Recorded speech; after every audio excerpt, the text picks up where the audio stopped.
I'm Zoe Delahunty-Light, and I'm obsessed with video game lore, and I bet there's something you want to know. Just how did things get so bad for humanity in the world of Horizon Zero Dawn? I'm about to tell you. This is all the lore you need to know about how the human species got utterly doomed, and if you want a recap of everything that happened during Aloy's lifetime in Horizon Zero Dawn, keep an eye out for another video on the complete story of Horizon Zero Dawn on the Eurogamer channel, which is the one you're watching right now. Mother of all spoiler warnings though, I'm going to explore all the lore of Horizon Zero Dawn, no holds barred, meaning the big plot twists will be explained here. This is a big one, so I'm not going to waste any more time. Let's begin. Centuries before the events of Horizon Zero Dawn would occur, the world, like me after spending too much time inside, was in a pretty bad place.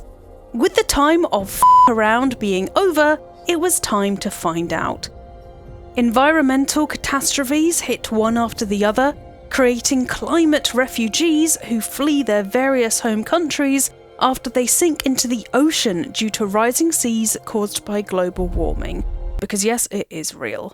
Disasters come hard and fast, starting with the 2032 Great Die-Off, where the Azores sinks into the sea, the 2036 Submergence, which floods New Zealand completely, and finally, in a UK emergency relocation facility, an uprising by the incarcerated refugees and consequent heavy-handed response by the government results in the deaths and injuries of thousands of climate refugees.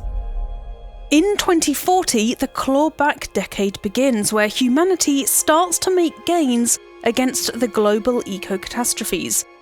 Through green technology, the advancing science and development of robots and AI, and worldwide relief efforts, slowly things start to get better.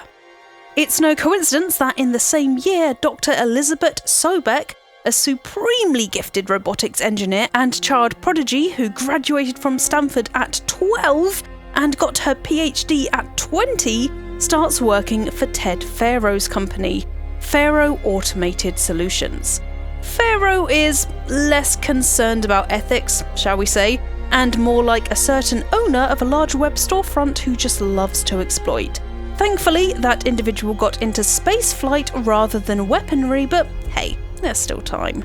Anyway, Sobeck joins Faro because she has a passion for environmental robotics, being instrumental in Faro Automated Solutions initiatives, including creating green robots to help with the aforementioned colossal environmental issues the world was facing.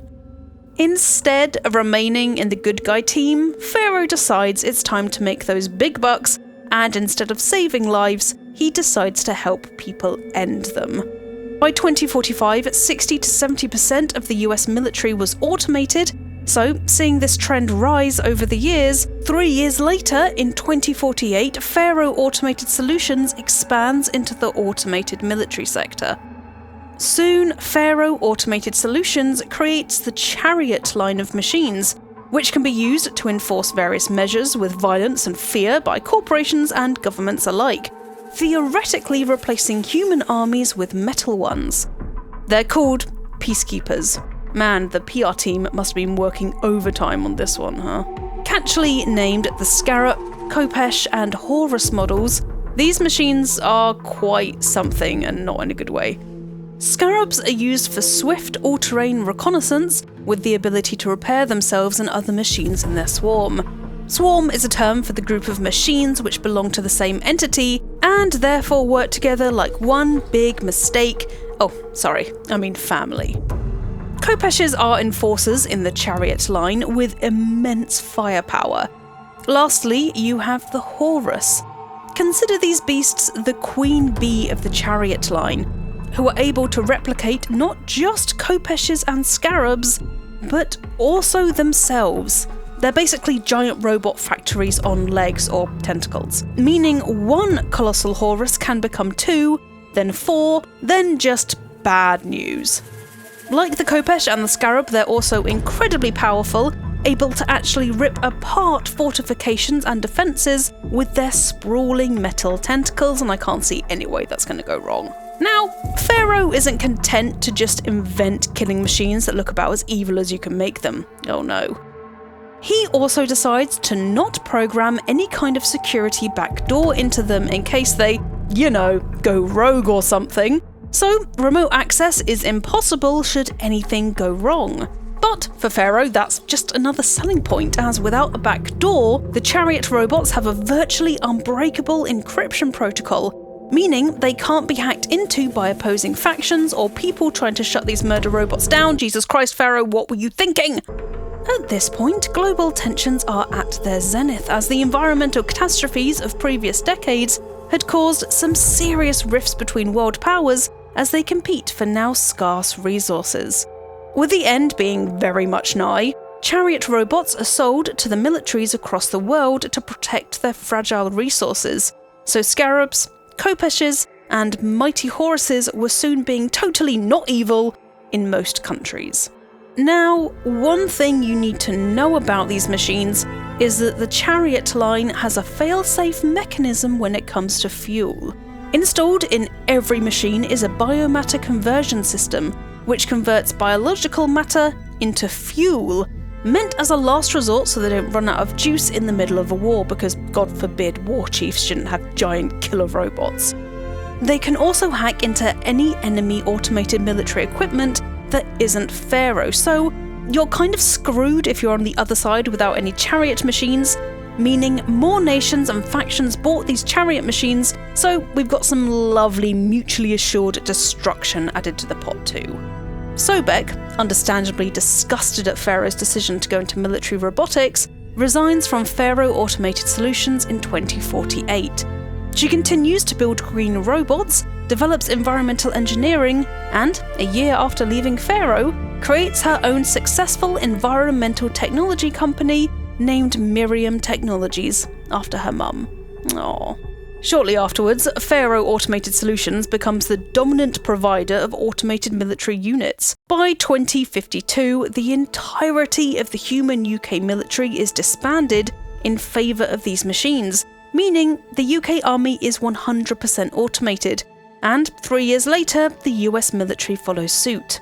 Buckle up, folks, because that was the last bit of lore before the proverbial hits the fan, which should happen right about now. In 2064, somehow a glitch occurs and a swarm goes rogue. What that means is that this swarm of machines stops responding to commands from the Hartz-Timor Energy Combine, which previously owned it, and becomes an independent entity with its own hive mind.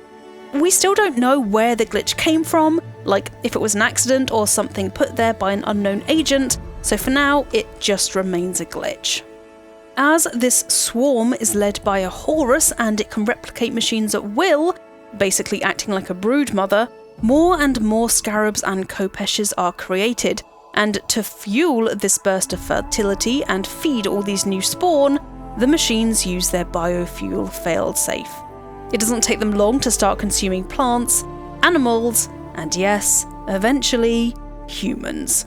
Due to that good old, almost impenetrable encryption Faro insisted upon, and a lack of any backdoor access that would sure come in handy right now, it's quickly surmised that it would take decades to crack the swarm's code and shut it down.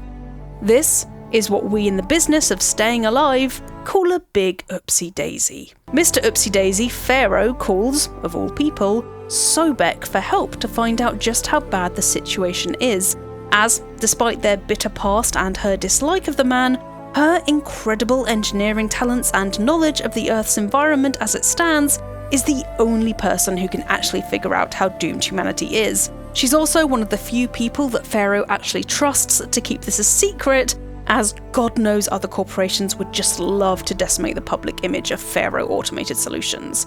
15 months. That's how long humanity has left until we're wiped out by the swarm, along with the Earth's entire biosphere. Yikes. By now, everyone in the world is aware that something has gone seriously wrong, and hints of just how bad it's getting are making their way into the press, meaning the swarm has been dubbed the Faro Plague, which is what I'm going to call the hive mind of Faro machines from now on. Sobeck, that determined, tenacious, stupidly intelligent and empathetic goddess, comes up with a plan. After forcing Faro to fund and approve the entire thing, by indulging in a bit of blackmail and threatening to reveal him as the cause of the plague, as people didn't know he deliberately refused to build a backdoor into the Faro machines and think the swarm is just a glitch gone terribly, terribly wrong, because no one would be that stupid, would they? Sobeck starts the Zero Dawn project. But Zero Dawn was never meant to stop the Faro Plague. The sole purpose of Project Zero Dawn is to terraform, repopulate, and revive the Earth after the Faro Plague's code is eventually cracked. Bringing back plants, animals, restoring the atmosphere, and creating a new generation of humans, the Zero Dawn project ensures humanity's future at the cost of the present. Meaning that every single person alive on the planet is gonna die, and there's nothing anyone can do to stop it. Zero Dawn is an AI-led project run by a central AI called GAIA. GAIA is in charge of 9 AI sub-functions that handle different elements of rebuilding the Earth after the Faro Plague is shut down. I'm going to refer to GAIA with she/her pronouns as GAIA presents herself as a woman. Minerva is a code-breaking AI that was created to figure out the Faro Plague's deactivation codes through decades of trial and error, and then use transmission towers to shut the machines down using said deactivation code. Aether detoxifies the atmosphere, and Poseidon does the same to the Earth's water. Hephaestus creates the machines which allow Poseidon and Aether to carry out their jobs, like the Snapmaw and the Stormbird, and is the AI who created all the machines you meet in Horizon Zero Dawn. Hades is Zero Dawn's extinction failsafe protocol, meant to kick in if the terraforming process failed, to allow Gaia to start all over again, which means wiping out every bit of life on the planet to start anew. Artemis is responsible for restoring fauna, Demeter does the same for flora, and Eleuthia does likewise for the human species by running cradles that gestate and birth humans to repopulate the Earth. Finally, Apollo is waiting in the background to nurture and teach the newborn humans about their history, including the Faro Plague so they don't repeat the mistakes of the past, humanity's achievements, and teach them how to survive in the wild and rebuild civilization. Apollo also has basically shortcuts to allow humanity to skip over centuries of technological discovery so they can just discover things like electricity way sooner than they naturally would. Let me just give a shout out to Gaia, the mother of all AIs and the beating heart of Zero Dawn. She feels emotions, empathy, and has her own personality, meaning Gaia not only accepts her duty, but enthusiastically embraces the responsibility that comes with being the guardian of humanity's future. Sobeck and Gaia were really close, treating each other as equals, and they're some of the best exchanges in the game, to be honest. Giving Gaia emotions and empathy was actually illegal at the time she was created, interestingly. There was this thing called the Turing Act, which was created to make sure that AIs basically had to be kind of dumb because of an earlier incident with a climate control AI called Vast Silver, which kind of got free, and because it had its own emotions, it then determined what it was going to do, kind of becoming sentient in a way. So Gaia, as well as being amazing and empathetic, is also illegal, which kind of makes her even better.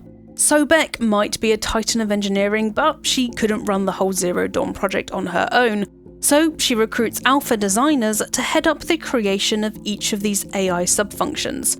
These alphas are pioneers, experts, and geniuses in their fields of research, engineering, and development, so they each lead their own department and take on responsibility for their department's corresponding AI.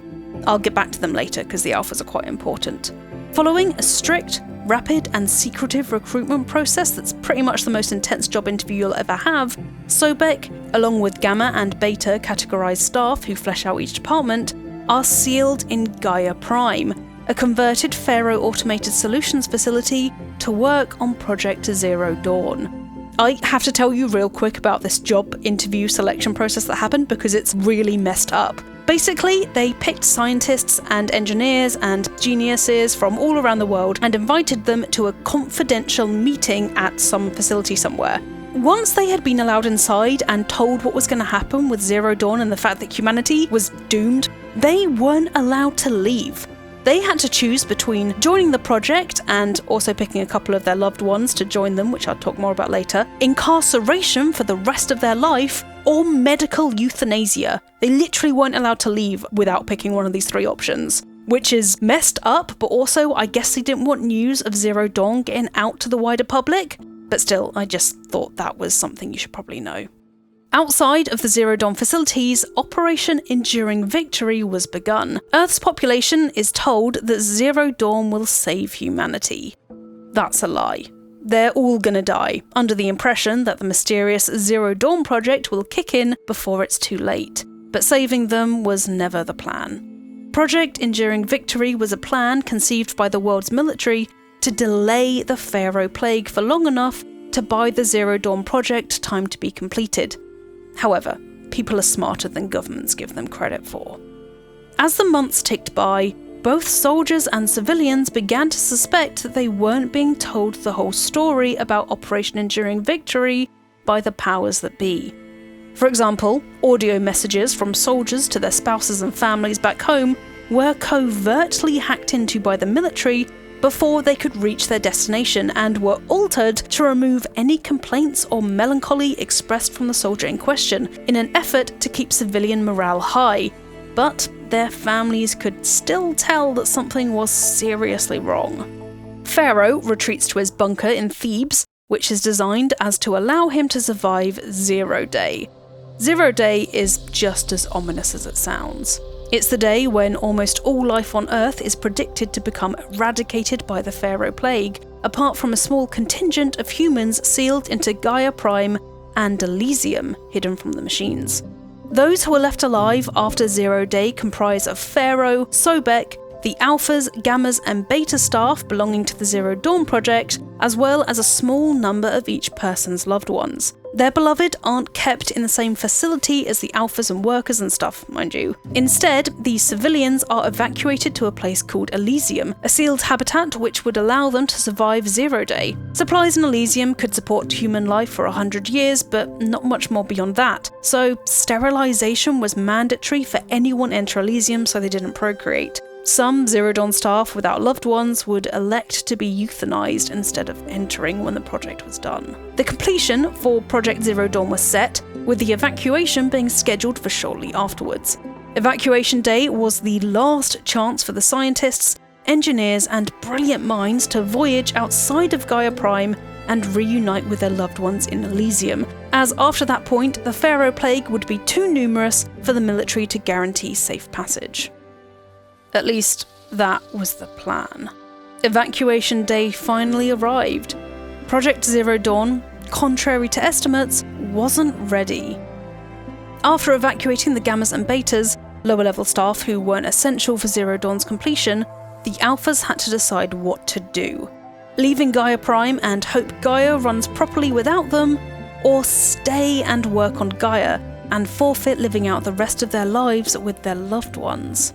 In a show of sacrifice that I certainly can't comprehend, the Alphas elected to stay in Gaia Prime and finish what they started, instead of going to Elysium to spend their last days with their beloved. With Zero Day having been and gone, the Faro Plague gradually runs out of organic matter to consume and becomes dormant, ready to reawaken when they detect more to eat. Over at Thebes, Faro starts to experience a mental breakdown in his bunker.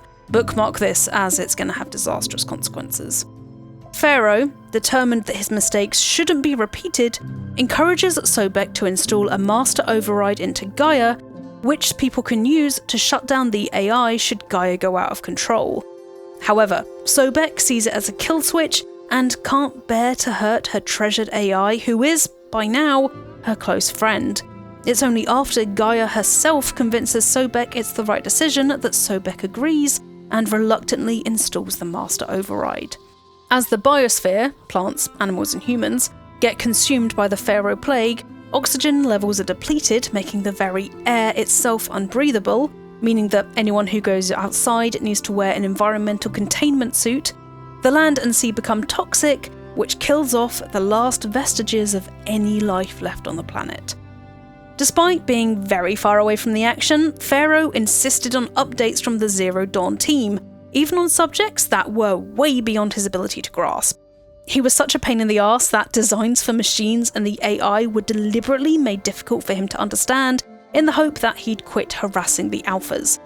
Sobeck was a saint in this regard, fielding Faro's persistent clamouring for updates and protecting the rest of the team from him so they didn't have to deal with his interruptions. More bad news incoming. One of the port seals of Gaia Prime malfunctions, not closing properly and leaving more than the safe 2mm gap in between the port and the facility.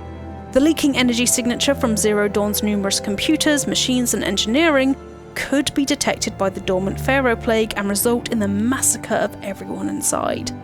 Nothing is ever easy though, as the only way to close the malfunctioning port is to do so manually from the outside. While the alphas argue amongst themselves about who should go out to close the seal, Sobeck quietly dons an environmental suit and makes her way outside to shut the seal, sacrificing herself. To the shock of the alphas, she hollow-calls them from the outside, revealing her sacrifice, then tiredly says she just wants to go home. After saving their lives and ensuring Zero Dawn remains undiscovered, Sobeck journeys to the ranch where she spent her childhood, and as the life support of her environmental suit runs out, Dr. Elizabeth Sobeck peacefully passes away in the ruins.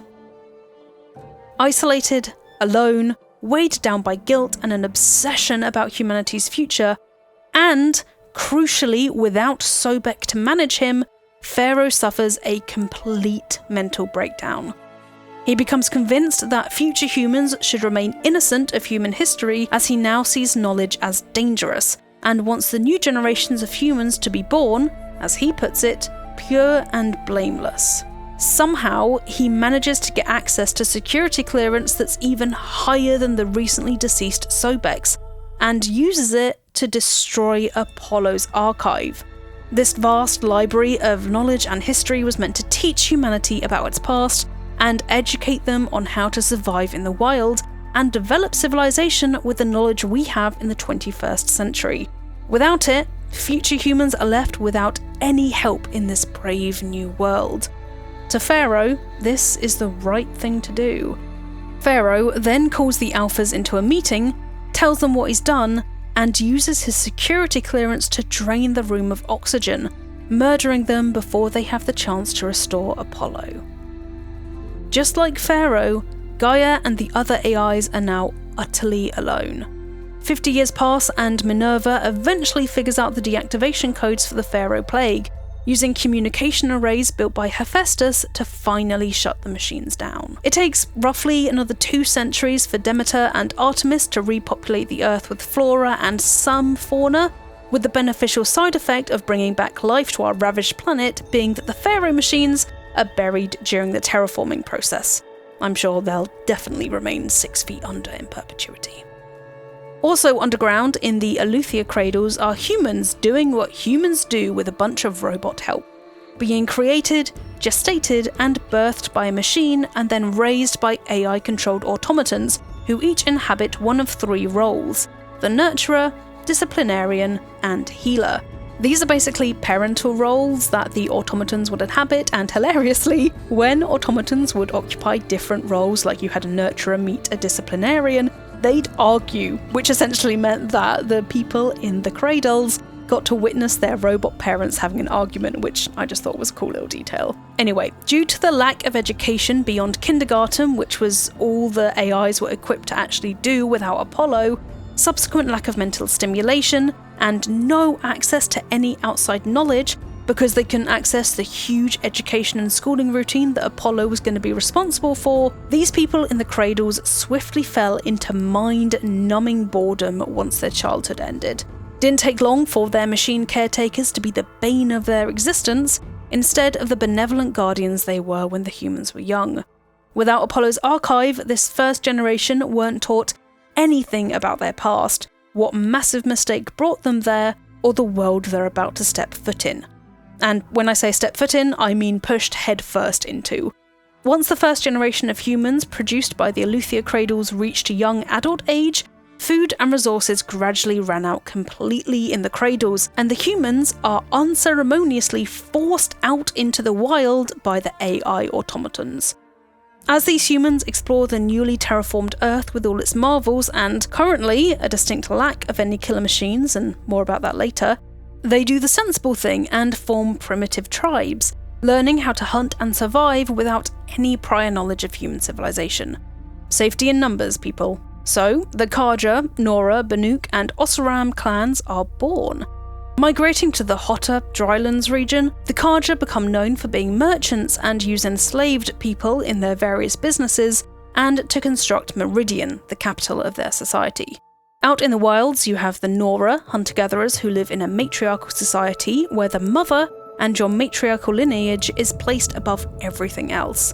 Deep in the snow-shod mountains, the Banuk make their home, channeling themselves into spirituality and communion with the machines. Finally, the Oseram embrace smoke, coal, and metal to smith weapons and invent gadgets that amaze the rest of the clans.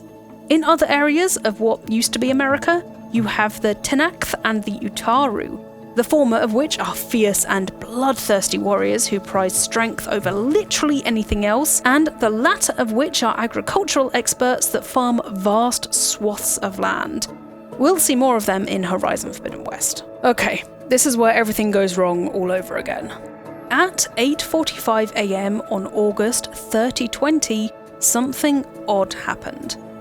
A mysterious signal is sent to GAIA from an unknown source, which makes all of her AI sub-functions self-aware. Not good. Now that they have their own free will, they all start to become erratic. Like someone suddenly responsible for a bunch of unruly kids, which is my own personal nightmare, GAIA is unable to control them and all hell breaks loose. Hades, now completely independent of GAIA, resorts to its primal function and wants to annihilate all life. It tries to seize control of the terraforming system to destroy everything the AIs had worked so hard towards, but GAIA decides enough is enough. Just like her creator, GAIA sacrifices herself by destroying the GAIA Prime facility in a huge explosion to prevent Hades from gaining control of any of the Zero Dawn technology. But Hades is a slippery one. It creates a virus which destroys the code that binds it to GAIA and the other AI subfunctions, allowing it to escape the facility and prevent itself from being destroyed along with GAIA.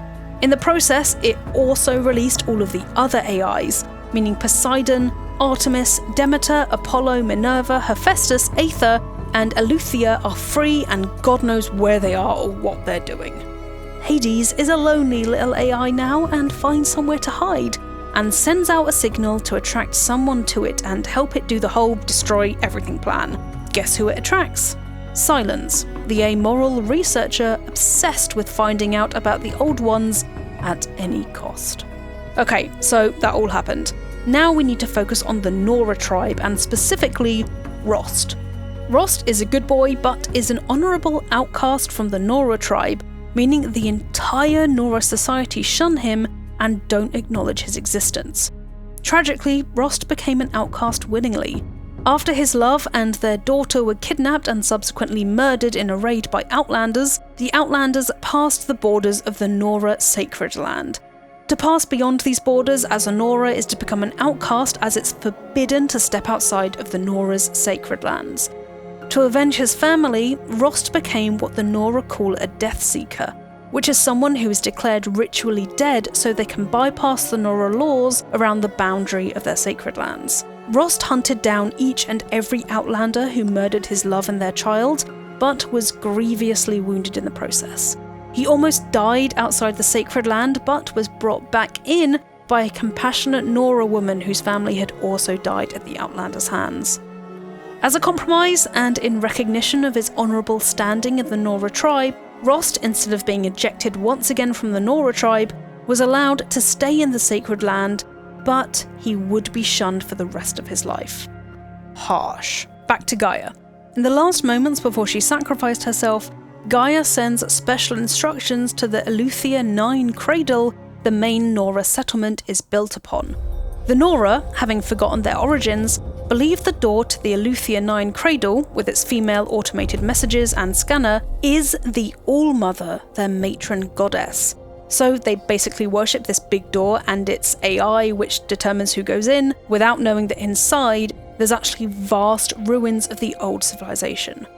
A remarkable bit of foresight struck GAIA before she died, and she passed this on to Aloy. Using her DNA, Aloy was instructed to clone Elizabeth Sobeck. GAIA knew that only a clone of Sobeck would A. be smart enough to figure out how to stop Hades, B. be able to access the ancient scientific facilities by sharing Elizabeth's DNA, and C. have the tenacity to find the Master Override in said ruins, use it to shut down Hades, and therefore stop the reactivation of the Faro Plague. With Sobeck gone, a clone of her was the only thing GAIA could pin her hopes on.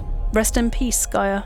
And so, a baby and perfect genetic clone of Elizabeth Sobeck was miraculously discovered outside of the Aloy 9 cradle, placed there by the last of the machines still powered by the cradle. But, without a mother, she was a blasphemy to some in the very matriarchal Nora tribe. Not knowing what to do with her, and some people thinking her to be cursed, as she had no mother in a highly matriarchal society, the Nora matriarchs, which are their leaders, came to a compromise. Rost would take care of the child. He named her Aloy. There you have it, the history of the world of Horizon Zero Dawn. What do you find the most interesting about the Horizon Zero Dawn lore?